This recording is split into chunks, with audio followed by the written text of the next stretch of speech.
छुआ हो जाई। अरे तो सुन कहा बोला? अरे आज पूरा करके जाई अपन मोर कि धान भाले धुआं हो जाई। आज पूरा करके जाई अपन मोर कि धान भाले धुआं हो जाई।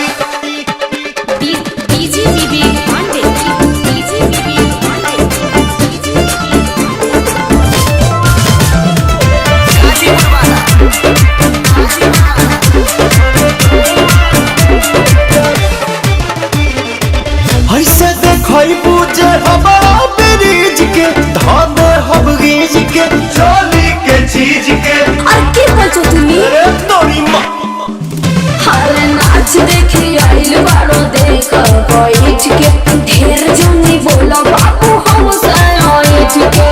जाता अभी टाइट बजा बांधे पाछे पूरा हो जाई। तो बतिया मान ले आज पूरा करके जाई अपन मोर कि धान भाले धुआं हो जाई। आज पूरा करके जाई अपन मोर कि धान भाले धुआं हो जाई।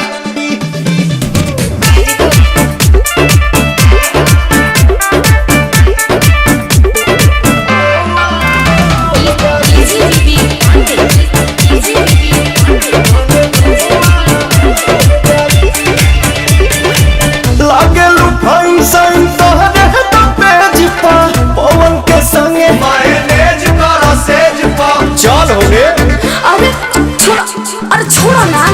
ढेर जाना होइले या ढेर जाना गइले।